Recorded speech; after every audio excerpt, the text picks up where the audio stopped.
Magandang hapon po sa bawat isa po sa atin. So ngayong hapon po at ngayong linggo pong ito ay meron po tayong bagong topic na pag-aaralan.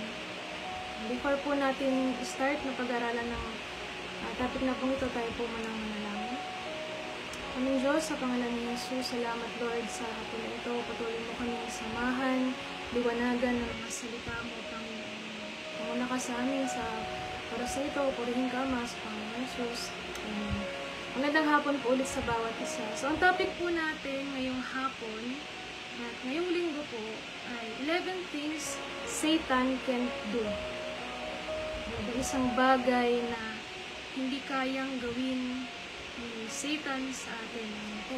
So, alam naman po natin na ang Diyos po ay may magandang plano po sa atin, tama po.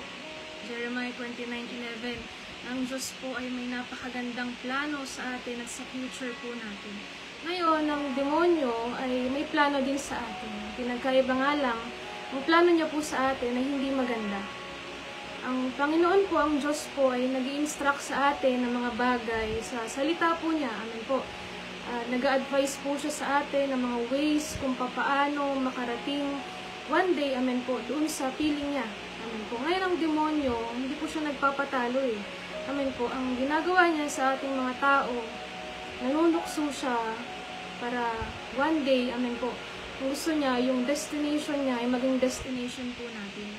Pero ito po, ang topic po natin, 11 things Satan can do. Actually, marami pong bagay ang hindi kayang gawin sa atin ng kaaway. Pero 11 po yung emphasize po natin.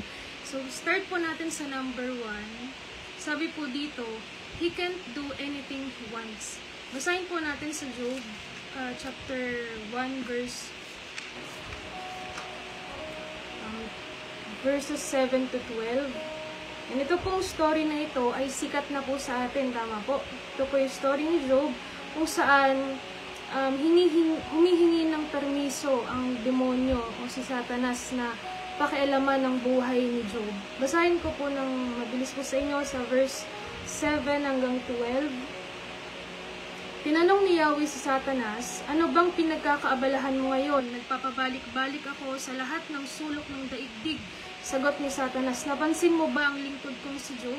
Tanong ni Yahweh, wala siyang katulad sa daigdig. Mabuti siyang tao, sumasamba sa akin at umiiwas sa masamang gawain. Dugtong pa ni Yahweh. Sumagot si Satanas, sasambahin pa kaya kayo ni Job kung wala na siyang nakukuha mula sa inyo? Inaalagaan niyo siya, ang kanyang pamilya at ang lahat ng ari-arian niya. Pinagpapala ninyo ang lahat ng kanyang gawin at halos punuin ninyo ng kanyang kayamanan ang buong lupain. Subukan ninyong alisin ang lahat-lahat sa buhay niya at harap-harapan niya kayong susumpain.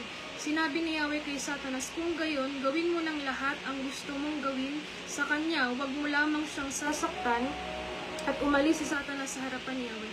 Ito po mapansin po natin, describe ng demonyo yung gusto niyang gawin kay Job. Amen po. Ibig sabihin may plano siya. Pero ano po, hindi niya ito kayang gawin ng walang permiso. At ganoon din po sa ating buhay, ang demonyo po ay napakaraming plano sa atin. Kumbaga, marami siyang gustong gawin sa ating kasiraan or gusto niya tayong atakihin. Pero ang demonyo ay limited po sa ating buhay. Amen po. Siya po ay, although maisip natin ang demonyo ay makapangyarihan, sa magsay sa atin, ang demonyo ay matalino. Kasi bakit may mga taong naiisahan siya eh. Pero sa totoo, ang demonyo po ay powerless. Amen po. Pero sinabi po, tulad po ng, sabi po sa Pedro, amen po, si Satanas po, ang Diablo ay katulad ng isang leon na umaatungal. So, maring maisip natin ang demonyo ay makapangyarihan, pero ang sabi po kasi doon, tulad. Amen po, ibig sabihin, hindi siya leon. Ibig sabihin, katulad lang. Katulad po ng isang, halimbawa, let's say, yung mamahaling sapatos, amen po, or luxury bag. Amen, ngayon, ang dami na po imitation eh. Tama po, mabibili mo sa murang halaga. Ngayon, ang demonyo ay ganun din, siya ay imitation lang ng isang leon. Kaya siya nagpapanggap na isang leon para manakot siya. takutin ng tao hanggang sumurrender sa kanya. Pero sa totoo, siya po ay hindi isang leon.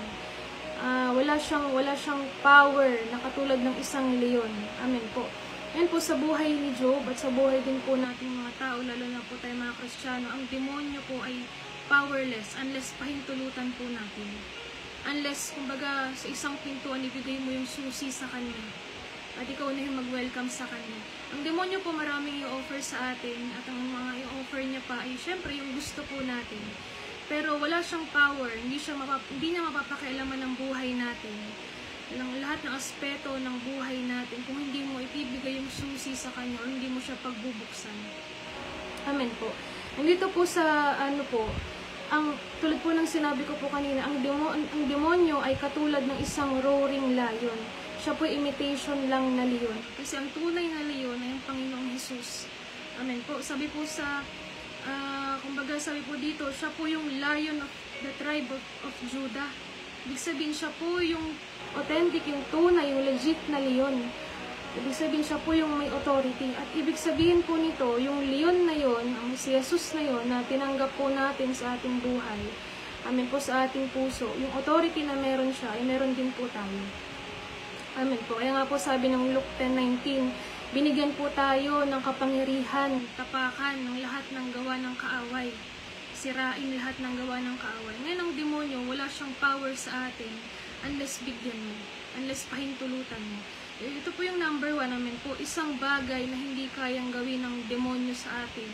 Hindi niya tayo kayang pakialaman. Amen po. He can't do anything he wants. Lahat ng plano niya, ng schemes niya sa atin, hindi niya kayang gawin. Amen po. Unless pahintulutan natin, bigyan natin ng permiso. Pero tayo po bilang Kristiyano, tinuturuan po tayo ng Biblia na maging wise. Amen po. Na kung papaano harapin, kalabanin ang gawa ng kaaway. At ang sabi po ng Biblia, tayo po ay, kumbaga, isang tawag po sa atin ay conquerors. Ibig sabihin, lahat ng gawa sa atin ay kaya po nating mapagtagumpayan. Sabi rin po ng Bible, mayroong mga weapons na mapuformed sa atin. May mga times po talaga na mararanasan natin ang atake ng kaaway. Pero, doesn't mean na magtatagumpay ito sa atin. Amen po. Number 1 po, he can't do anything he wants. At ang number 2 po, yan, sa hapon na po ito, dalawa lang po yung i-share ko po sa inyo. Number 2 po ay, Satan, like other fallen angels, can't repent. So, ang demonyo po, si Satanas po, tulad ng mga fallen angels, hindi po siya, sabi dito, can't repent. Hindi niya po kayang mag-repent. Dito po sa John chapter 8, verse 44, sabi po dito, ang Diablo ang inyong ama, at ang gusto ninyong gawin ay kung ano ang gusto niya. Kasi mula pa lang ay mamamatay tao na siya, hindi siya pumanig sa katotohanan kailanman, sapagkat walang puwang sa kanya ang katotohanan.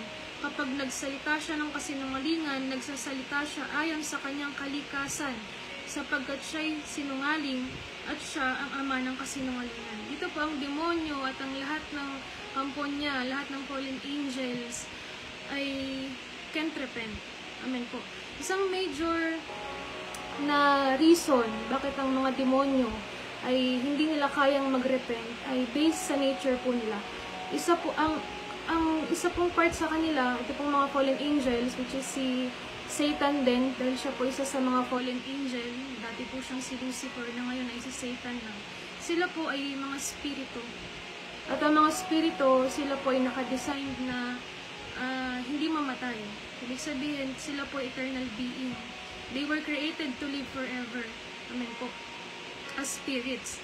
Their spirit, pero po, ito po, there is a spiritual law concerning sin. Amen po. Sabi po yan sa Ezekiel 18:20 na the soul that sins shall die. Kung sino nagkasala, siyang dapat mamatay. Ngayon, sa isang reason nga po ng mga demonyo ay spiritual being, ibig sabihin sila po eternal being din. Ngayon, hindi po sa kanila mangyayari yung kamatayan. So, ibig sabihin, yung nature nila na makasalanan habang buhay magpapatuloy. Amen po. Pero sabi po dito, death is the only means of dealing with sin. So, kailangan mamatay ng isang nilalang para matigil ang kasalanan. Pero dahilan nga po ng mga demonyo ay sila is mga spiritual being. Ang death po, or yung seed of evil ng mga demonyo ay sa buhay, sabi po dito, and since spirits cannot die, there is no way of dealing with the seed of evil in their life. So, ibig sabihin yung kasalanan, at nature ng pagiging makasalanan po nila, magpapatuloy habang buhay. Amen po.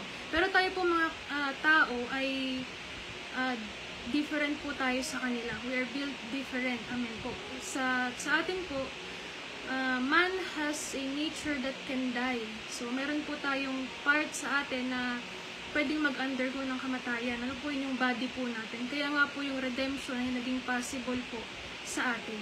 Amen po. Ayan, ito po. Ang redemption po ay hindi available para sa mga kay Satan at sa mga demonyo. Bakit? Kasi nga po, kanina, di ba, pinag-aralan po natin na sila po ay mga spiritual being. Amen po. Kaya nga po, ang number 2, ang isa sa hindi kayang gawin ng demonyo o ni Satan, yung mag-repent. And even mag-repent po sila, wala nang salvation sa kanila. Kasi hindi po para sa kanila ang redemption. Amen po. Para po sa atin, na si Jesus po ay nagkatawang tao, diba po, kumbaga, naging man din po siya, katulad po natin. At ang sabi nga po ng Romans 6, verses 3 to 7, na basahin po natin. Ang sabi po dito, hindi ba ninyo alam na tayong lahat na nabautismuhan kay Kristo Jesus ay nabautismuhan sa kanyang kamatayan?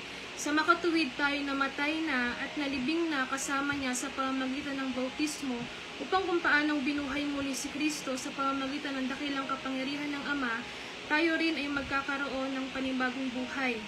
Sapagkat kung nakasama tayo ni Kristo sa isang kamatayang katulad ng kanyang kamatayan, tiyak na tayo ay makakasama rin niya sa muling pagkabuhay na katulad ng kanyang muling pagkabuhay. Alam natin ang dati nating pagkatao ay naipako na sa krus kasama niya upang mamatay ang ating makasalanang pagkatao at nang hindi na tayo maalipin pa ng kasalanan. So nung time po na sabi nga din po ng John 3:3 po, we must be born again.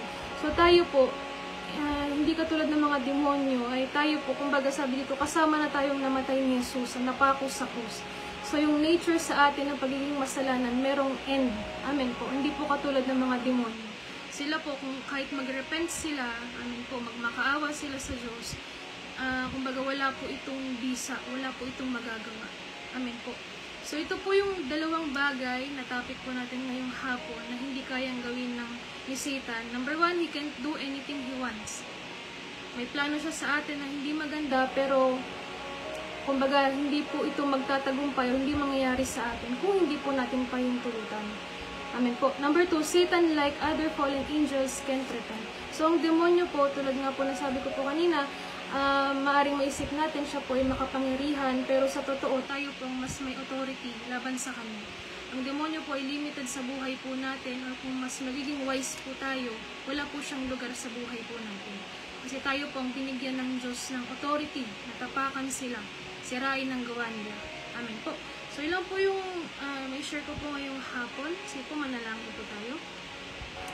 Ama, sa pangalan ni Jesus, salamat Lord sa hapon na ito. Salamat sa mga kaalaman, mga salita mo na napag-aralan namin sa mga oras na ito. Patuloy itong tumatak sa aming mga puso at isipan ni Panginoon. Salamat Lord, na-appreciate ka namin sa hapon na ito. Sa pangalan ni Jesus. Amen. So magandang hapon po sa bawat isa. God bless po.